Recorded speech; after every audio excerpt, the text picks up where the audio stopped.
ഈ തക്കാളിക്ക നിൽക്കുന്നത് ബോട്ടിൽ നിൽക്കുന്ന തക്കാളി ചെടിയിലാണ്.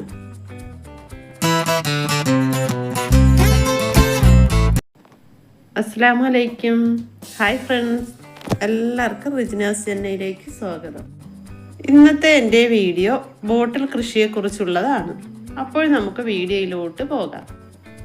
നമുക്ക് 1 ലിറ്ററിൻ്റെ മിനറൽ വാട്ടറിൻ്റെ ബോട്ടിലിൽ ചീരയും തക്കാളിയും ഒക്കെ ഇതുപോലെ കൃഷി ചെയ്തെടുക്കാം. അപ്പോൾ നിങ്ങൾ എൻ്റെ വീഡിയോ മിസ് ചെയ്യാതെ കാണണം. കണ്ട, ഈ ബോട്ടിൽ നിൽക്കുന്ന ചീരകളൊക്കെ നല്ല തഴപ്പോട് കൂടി തന്നെ വളർന്നു നിൽക്കുകയാണ്. ഇതിനായിട്ടുള്ള പോട്ടി മിക്സ് എങ്ങനെ തയ്യാറാക്കാമെന്ന് കണ്ടു നോക്കാം. ഇതാണ് നമ്മുടെ ചീരയുടെ തൈകൾ. നന്നായി ഉണങ്ങിപ്പൊടിഞ്ഞ കരിയില എടുത്തിട്ടുണ്ട്. മുകൾ ഭാഗം കട്ട് ചെയ്ത ബോട്ടിലുകളാണിത്. കപ്പലണ്ടി പിണ്ണാക്ക് പൊടിച്ചെടുത്തിരിക്കുകയാണ്. ഇപ്പോൾ നമ്മുടെ ബോട്ടിലിൽ ഞാൻ ഇതുപോലെ ദാണ്ടെ ഹോളുകളൊക്കെ അടിയിൽ ഇട്ട് കൊടുത്തിട്ടുണ്ട്. ഇനി ഈ ബോട്ടിലിനുള്ളിലേക്ക് നന്നായി ഉണങ്ങിപ്പൊടിഞ്ഞ കരിയിലയാണ് ഇട്ട് കൊടുക്കുന്നത്. ഇനി ഞാൻ മണ്ണും മണലും ചാണകപ്പൊടിയും ഒക്കെ മിക്സ് ചെയ്ത പോട്ടി മിക്സ് കുറച്ചിതിലേക്ക് ഇട്ട് കൊടുക്കുന്നുണ്ട്. വീണ്ടും അതിന് മുകളിലായി കുറച്ച് കരിയില കൂടി ഇട്ട് കൊടുക്കുകയാണ്. ഇനി ഇതിന് മുകളിലായി നമ്മൾ പൊടിച്ചു വെച്ചിരിക്കുന്ന കപ്പലണ്ടി പിണ്ണാക്ക് ഇട്ട് കൊടുക്കുകയാണ്. അധികമായിട്ടൊന്നും ഇട്ട് കൊടുക്കുന്നില്ല. ഞാൻ ഈ ചെറിയൊരു സ്പൂണിന് 2 സ്പൂൺ മാത്രമേ ഇട്ട് കൊടുത്തിട്ടുള്ളൂ. ഇനി അതിന് മുകളിലായി ഞാൻ കുറച്ച് മണ്ണ് കൂടി ഇട്ട് കൊടുക്കുകയാണ്. നമ്മൾ ഇതുപോലെ ബോട്ടിലൊക്കെ നിറച്ച് കൊടുത്തതിന് ശേഷം ഒരു 1/4 ഭാഗമാവുമ്പോൾ നമ്മൾ നന്നായിട്ടൊന്ന് ഇതുപോലെ ഒന്ന് തട്ടി താഴ്ത്തി കൊടുക്കണം. ഇനി അതിന് മുകളിലായി വീണ്ടും നമ്മുടെ പോട്ടി മിക്സ് നിറച്ച് കൊടുക്കുകയാണ്. അപ്പോൾ ഞാൻ നേരത്തെ ചീര കൃഷി ചെയ്തിട്ടുണ്ടായിരുന്നു. അതിൻ്റെ വിളവൊക്കെ എടുത്ത് ഗ്രോ ബാഗിലാണ് ചീര കൃഷി ചെയ്തത്. നല്ല വിളവാണ് കിട്ടിയിട്ടുള്ളത്. അതിൻ്റെ ലിങ്ക് ഞാൻ ഐ ബട്ടണിൽ കൊടുത്തിരിക്കാം. കണ്ടിട്ടില്ലാത്തവരൊന്ന് കണ്ടു നോക്കണം.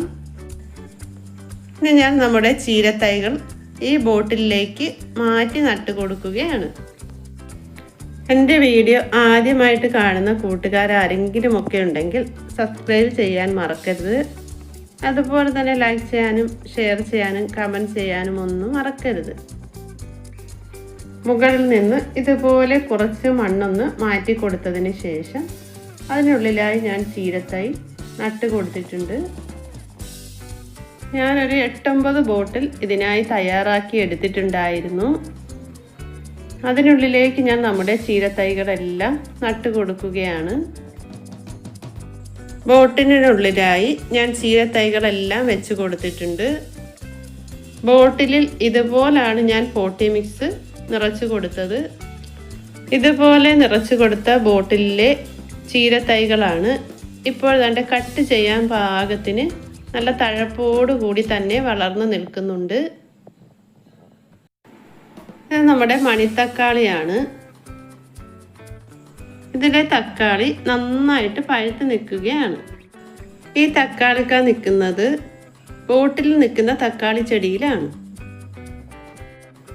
ഇനിയും ഇതിൽ നല്ല രീതിയിൽ പൂവുകളും തക്കാളിയുടെ കായകളും ഒക്കെ ഉണ്ടായി നിൽക്കുന്നുണ്ട്. ഞാൻ ഈ തക്കാളിക്കായഞ്ഞ് പൊട്ടിച്ചെടുത്തിരിക്കുകയാണ്. അത് നന്നായിട്ട് പഴുത്തിട്ടുണ്ട്. അതാണ്ട് ഈ തക്കാളി ചെടിയുടെ ചുവട് ഈ ബോട്ടിലിനുള്ളിലാണ് നിൽക്കുന്നത്. ഞാനിതൊന്ന് എടുത്ത് കാണിച്ചു തരാം. ഇതുപോലെ കട്ട് ചെയ്ത് വെച്ചിരുന്ന ഒരു ബോട്ടിലിൽ നമ്മൾ തയ്യാറാക്കിയ പോട്ടി മിക്സൊക്കെ നിറച്ച് അതിനുശേഷം ഒരു തക്കാളിയുടെ തൈ ഞാൻ ഇതിനുള്ളിലേക്ക് വെച്ച് കൊടുത്തിട്ടുണ്ടായിരുന്നു. ഇനിയും ഇത് കുഞ്ഞു തക്കാളികളും നന്നായിട്ട് പൂവുകളും ഒക്കെ ഉണ്ടായി നിൽക്കുകയാണ്. ഞാനിതിൽ ആഴ്ച തോറും ജൈവസറികളൊക്കെ ഒഴിച്ചു കൊടുക്കുമായിരുന്നു. അതാണ്ട് നല്ല രീതിയിൽ പൂവുകളൊക്കെ നിൽക്കുന്നുണ്ട്. ഇനി നമ്മുടെ ചീരകളൊക്കെ കട്ട് ചെയ്യാൻ പാകത്തിന് നിൽക്കുകയാണ്. ഞാൻ ഇതൊക്കെ ഇനി കട്ട് ചെയ്തെടുക്കുകയാണ്.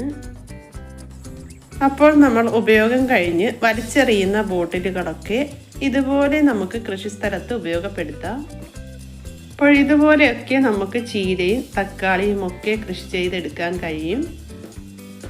നമ്മുടെ ഇന്നത്തെ വീട്ടാവശ്യത്തിനുള്ള ചീര നല്ല വിധത്തിൽ നമുക്ക് വിഷങ്ങളൊന്നും ചേരാതെ തന്നെ ഫ്രഷായിട്ട് കിട്ടിയിരിക്കുകയാണ്. അപ്പോൾ ഗ്രോ ബാഗുകളൊന്നുമില്ലെങ്കിലും നമുക്കിതുപോലെ ഒഴിഞ്ഞു കിടക്കുന്ന ബോട്ടിലുകളിലായി ചീരയും തക്കാളിയും ഒക്കെ കൃഷി ചെയ്യാം. അപ്പോഴെല്ലാവരും ഇതുപോലെയൊക്കെ ഒന്ന് ശ്രമിച്ച് നോക്കുക. ഇന്നത്തെ എൻ്റെ വീഡിയോ ഇതൊക്കെയാണ്. വീഡിയോ ഇഷ്ടപ്പെട്ടുവെങ്കിൽ സപ്പോർട്ട് ചെയ്യാൻ മറക്കരുത്. അപ്പോൾ നമുക്ക് മറ്റൊരു പുതിയ വീഡിയോയുമായി വീണ്ടും കാണാം. Bye bye.